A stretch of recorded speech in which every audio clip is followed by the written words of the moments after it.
بالله من الشيطان الرجيم بسم الله الرحمن الرحيم الحمد لله والصلاة والسلام على رسول الله صلى الله عليه وسلم وعلى آله وصحبه أجمعين وبعد السلام عليكم ورحمة الله وبركاته.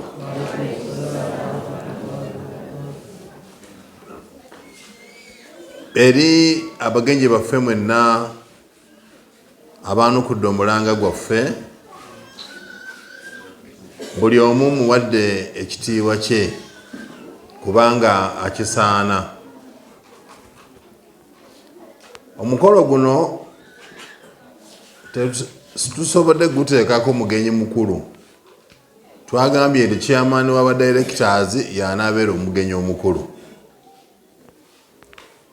Nga bwe bitera okubeera awalala, kakati wona okuma omugenyi omukulu ayinza okubula, wabula asingawo wano obunene era nga ye chairman wa directors ye omugenyi omukulu. Nja kubeebaza mwenna okubeera nti mwayanukudde omulanga gwaffe. Abantu bangi babayita ne bataanukula mulanga, ate bo bwe babeera n'emikolo ne batuyita ne baagala twanukulirewo, babula kata batusuza ne ku nnyimbe olw'okwagala batulabe nga weetuli. Naye okujja kwammwe kunsanyusizza. Njagala mbeere nga mbasuubiza nti nammwe bwe muba n'ensonga yonna nga mutwetaaze mumbuuliranga, nange nja bagondera nammwe nga bwe muŋŋondedde.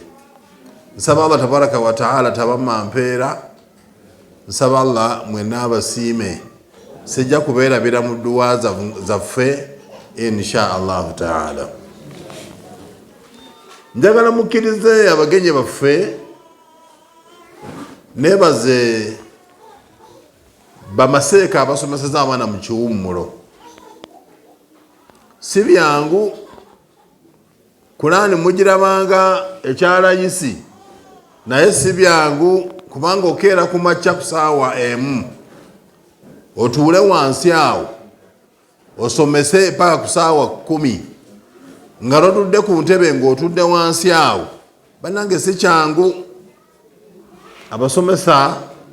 Abasomeseza abaana mbeebazizza, bakoze omulimu munene. Obwedda sayizi ezimu muziraba nga ziringa ennene, omu n'agamba munne nti nga balabika nga abasekendule. Bwe tubeera mu kiwummulo, yusira ebeera open, buli omu ajjira ku myaka gye n'asoma. Era kye twabagambye nti muka muganda waffe Hashimu Mwenyi, famire yonna ebadde esoma, ye kennyini omukyala ne n'abaana be, famire ennamba y'abantu kumpi 5 babadde basoma era bakoze progress nnene mu kusoma kwabwe. N'olwekyo buli bwe mulaba nga bali mu myaka egitali gya primary, mumanya nti balina bwe basomera awalala, ng'ekyabaleese wano yabadde Qur'an yokka. Era njagala okubeera nga bazadde baabwe mbeebaza okutussaamu obwesige ne mutuwa abaana abo. Abaana abo tebasigadde kyekimu, bongeddeko. Kubaze bwe ndaba Salahuddin owange nga bukyanga lutandika porogulaamu eno asobodde okwongerako okukwata ejjuzu 3 kwezo z'abadde alina, nimpisa emikono mu maaso yadde nga tekiriiko bwino. Bwe ntunuulira muwala wange Sharifa nga naye ayongeddeko ejjuzu 2 mu mutwe, nyongera okuyisa emikono mu maaso. Nyina abaana bange abalala waliwo yajja nga yatandikidde wano okusoma alif ba ta yassaruna, nga buli lunaku mubuuza obuzaayo mmeka, ye nga tabalaza asomyeko, abalazibulayo. Obuzaayo mmeka? Buzaayo 10. Obuzaayo mmeka? Buzaayo 8. Obuzaayo mmeka? yassarna abadde abuzaayo empapula 2 zokka agimaleko naye nga yeegomba porogulaamu yeeyongereyo amaleko yassarna. Tuyina abantu be tubadde nabo nga bajja beereere naye nga yassarna bagimazeeko ne bagenda mu Qur'an. Tuyina konvaati yasiramukira mu kkomera n'ansaba abeere mu porogulaamu eno ne tumuwa offer najja. Yassarna mu nnaku 2 yali agimazeeko naye yatugamba nti yali asomyekokko naye ennaku 2 zamumala okusoma awasigadde n'amalako n'asoma tilaawa juzu amma juzu tabarak juzu qad samia Allah juzu qala fama khatubukum ejuzu 4 tilaawa n'akwata juzu amma. Simanyi oba lwaki tazze naye nga juzu amma agirina mu mutwe convert eyakasiramuka. Kakati bw'okyali mu kuliisa ebijanjaalo empiso naye nga waliwo abawulira ebbanja ku mitima gyabwe nga tebamanyi Qur'an. So baseeka tubeebaza bakoze omulimu munene, abaana basomye. Nitwebaza abazadde abaatusaamu obwesige, abaasobola okwawula ensujju ne wotameroni baabyawula. Abantu balowooza nti porogulaamu eno eringa zino ezibeera mu mizikiti. Porogulaamu ezibeera mu mizikiti omusomesa omu asomesa abaana 3, asomesa abaana 2. Kati abaana asomesa atya? Wano porogulaamu tugisaamu akasente ntugamba buli muzadde asasuleyo emitwalo 4. Era abazadde alhamdulillah basasudde, naye abamu sente zaffe bagenze nazo. Omwana asomye nga bwe tumuwa ne breakfast naye omuzadde takwatibwa nsonyi, sente z'abasomesa agenze nazo. N'olwekyo omuzadde omwana we nga bamusomesezza, bwe bamubanja fees ye n'asalawo omwana n'amutuuza ewaka ng'asomye omwezi mulamba, yassarna agimazeeko, oluusi ne juzu amma agimazeeko. Wagenze ne sente, omwana we yagenze ne sente z'abasomesa. Sijaga nti yagenze ne kabuugi kaffe, ayo yali saddaaka yaffe yusira ng'abaana balina okunywa. Bannange okusoma Qur'an nga toyina kyoliddeko mukimbuuze, nze asinga okitegeera. Ntugamba abaana katubawe ekyokunywa, era abaana porogulaamu ya buugi eyo yo babadde tebagikkiriza kweyongeramu dakika yadde egi. Era bwe zibeera essaawa nyaga nti seeka buugi baba balina okuvaayo bajje bafune kabuugi. So bwe babanga tukyakubanja sente z'abasomesa zituleetere abasomesa bafune sente zaabwe. Naye bw'onooba oganye seeka nawulidde agamba nti yawmal qiyama, naye yawmal qiyama si nnyangu. Naye gwe ky'oba okola tumalaganire wano, gwe emitwalo gy'abe n'ebiri egyasigala gireete diiru tugimalirize. Porogulaamu eyo ejja kubaawo buli mwaka, twagitandika era ejja kweyongera okubeerawo. Tusaba mugijjumbire, totunuulira myaka. Kasa n'oba n'akadde ndi kano nsobola okukeera ningenda nsoma emyezi 2 giweeyo ku lwa Allah, ogenda kulaba enjawulo gy'onaaba okoze. Baasaawa foono obwedda ajja wano ng'ahaginga abaana. Mukama we yamujja ewaabwe nga naye mwereere, nga talinaamu yadde yali FB, naye yatandika alfuba wano wennyini alfuba, naye kati yakola ebigezo IPLE omwaka guli, era guno omwaka oguyise muyizi kunakalo ka Islamic. Kati enkeera bw'omunaaba ne semina najja aye temugaa nti batuleetedde oli omukazi abeera wali kuyusira. Anaaba takyali mukazi, anaaba afosese kati, kuba kati ali mu kusoma yadde nga asoma n'abaana be bwe basoma. N'olwekyo temugwamu maanyi, tubeere nga tweyongera okukola omulimu. Njagala okubategeeza bazadde bannange nti omwaka oguwedde sayidi y'eddiini twatambula bulungi nnyo. Twatuuza abaana baffe baali 9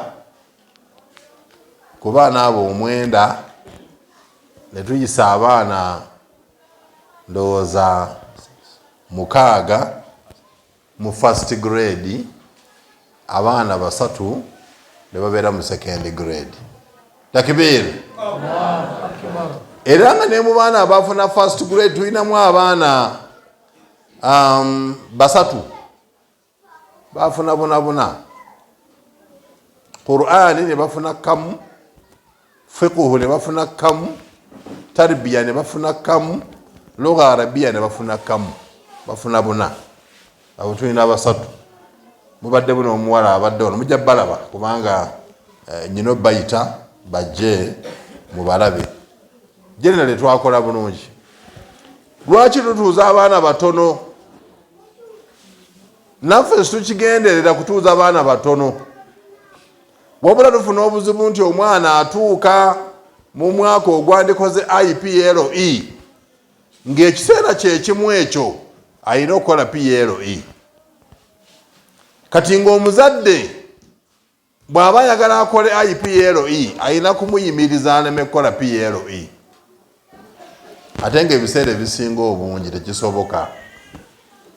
Abazadde abasinga obungi baagala nnyo oluzungu. Era ayinza okuleeta wano omwana aga nti eddiini mwana wange muleese ku lwa ddiini. Naye omwana n'akola n'afuna first grade, omuzadde nga takubye nakasimu kubuuza nti abaana bakola batya eddiini.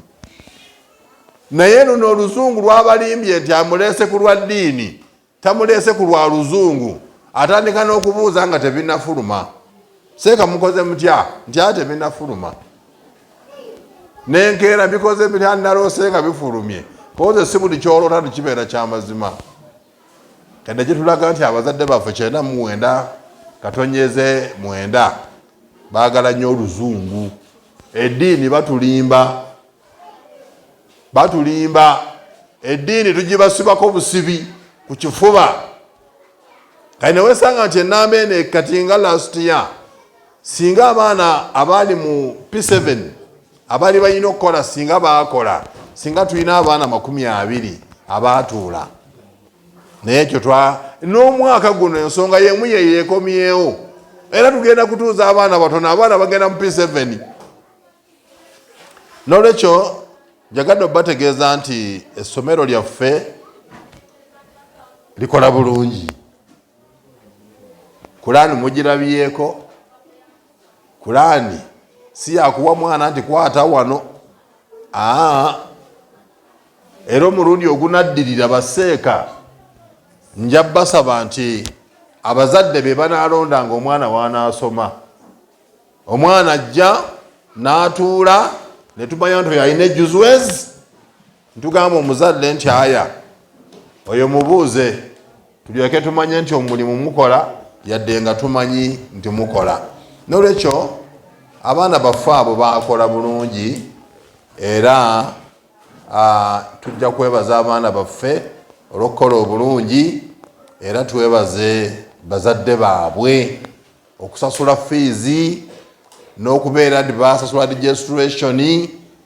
N'abaana baasoma nnyo kubanga ebibiina ebyo candidate classes abaana basomera ddala, naye ng'abaana tuli basiimu nti abaana baakola.